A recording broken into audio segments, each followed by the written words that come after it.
I think in an empire, one of the things that makes it so interesting is that, like the final credit sequence shows, where you have Rita from Mulholland Drive and someone sort of sawing a log, like in Twin Peaks, throughout the whole movie, it feels as if the more movies David Lynch makes, the more interconnected the universe becomes.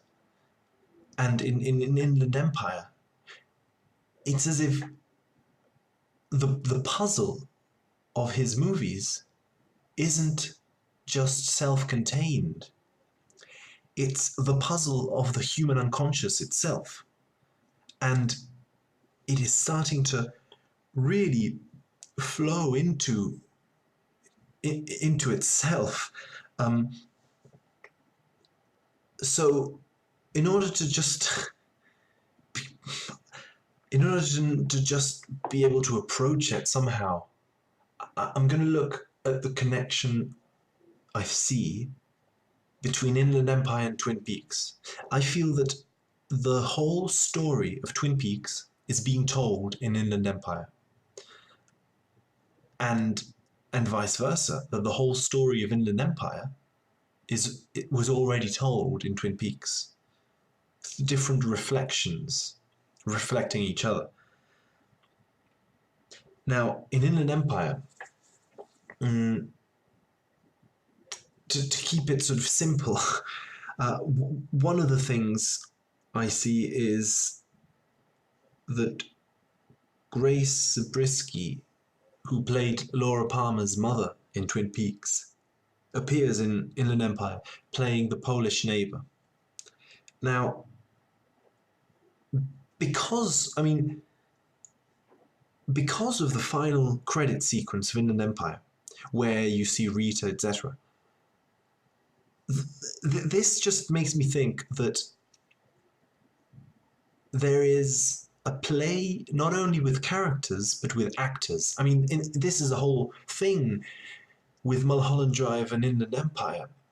There's a play between who's the actor and who's the character, right? There's Nikki and there's Sue.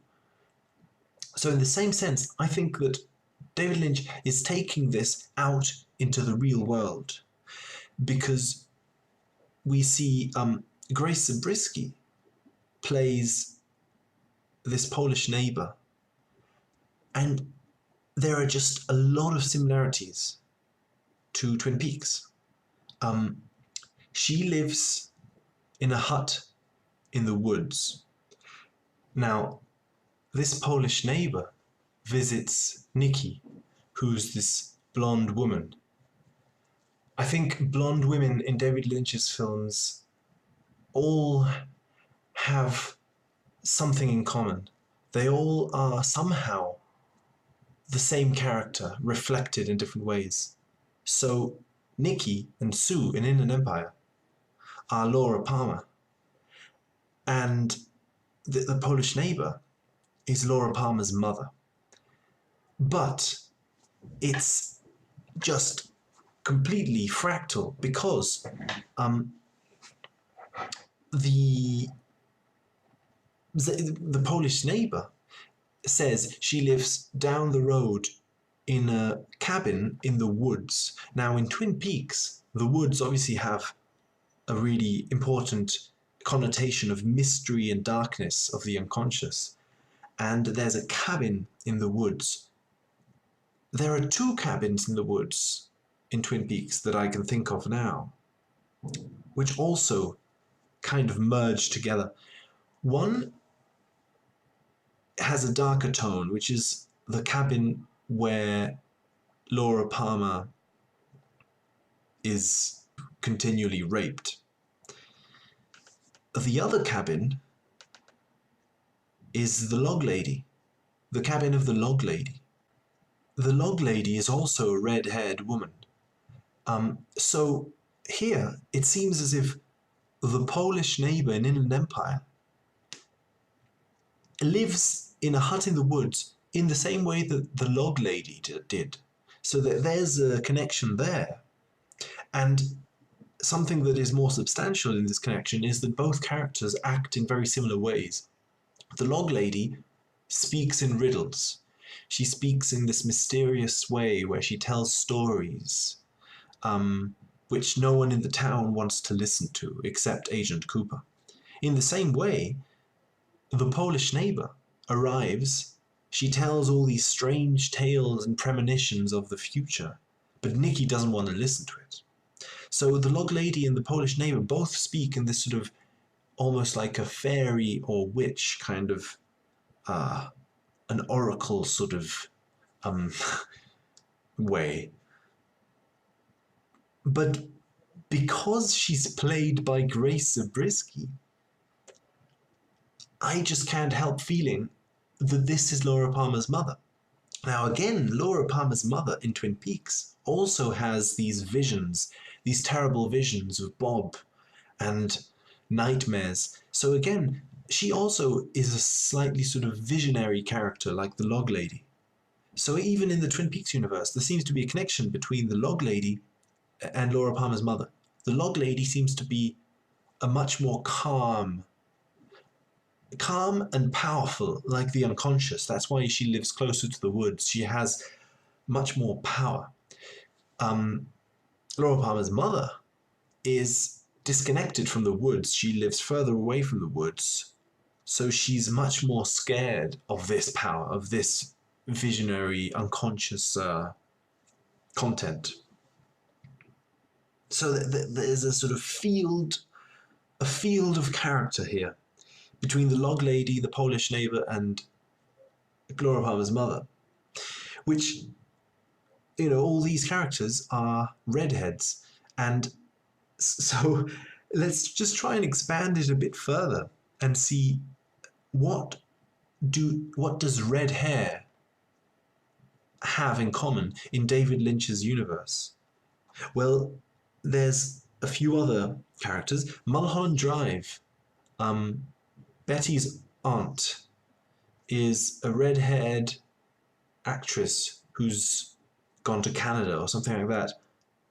Again, she's this sort of strange, powerful maternal figure who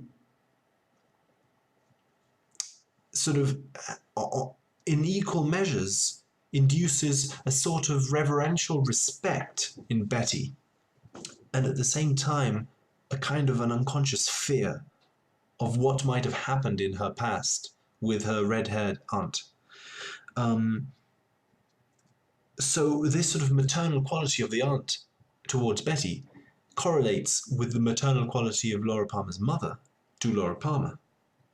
And then on the other side of this, in Inland Empire, there's Marilyn Levens. Marilyn Levens is the host of the Marilyn Levens Starlight Celebrity Show, where Nikki and Devon go to be interviewed.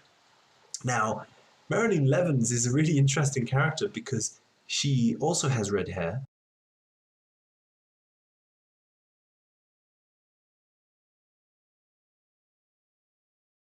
And she also is sort of magical, like a witch or like a fairy. She seems to have this magical quality where whenever she says something, a magical sound plays because it's the world of television. So when Nikki sort of says something, there's like she goes like, oh, she's shocked, and there's like a piano note, dun, or like she says, oh, well, I'll be watching you, and there's like this magical sort of sprinkle of television music. And she speaks in these sort of fantasy riddles. She also speaks in riddles. She's like, it's almost as if she knows something. She has a certain power. She says, I'll be watching over you. I'll you know, what do you think your husband's going to think? You know, she seems to sort of speak in this sort of, well, yeah, in these riddles, like the Polish neighbor and like the log lady. So they all seem to be aspects of a similar personality complex, or aspects of the same archetype But the thing with David Lynch's universe and with our universe is that archetypes and psychology isn't clearly defined. There are, I mean, that's the strange thing about it. There are uh, definitions, there are borders, but they're not limiting in any sense. I mean, you could extend all the characters outwards into each other. It's almost as if every single character reflects a side of the other character. I mean, in a sense, there's this theory about Mulholland Drive that the whole thing is actually a dream of the red-haired aunt. That actually this is a dream of of an older woman who is reimagining her youthful past and remembering all the things she didn't do in her past, all the things she did do, and just sort of going back into her unconscious, into her past. In the same way, Inland Empire, at the very end of Inland Empire, there's another scene of the Polish neighbor sort of staring at Nikki Grace, and she's just sort of staring at her after all this ordeal of the movie has happened. And there's this sort of calm but sad music, and it sounds as if the Polish neighbor is actually looking at all of this. Like Marilyn Levin says, I'll be looking over you in the sense that I'll be watching your movie. It's almost as if this older red-haired woman is the one watching this memory, this dream. The Polish neighbor, the Marilyn Levins, Laura Palmer's mother, the log lady, they all seem to be sort of revisiting their past as youthful, digging deep into their unconscious, into the repressed aspects of their youthful past, and sort of celebrating what they liked, dealing with what they didn't like, But that's the incredible thing, that that's not the reality.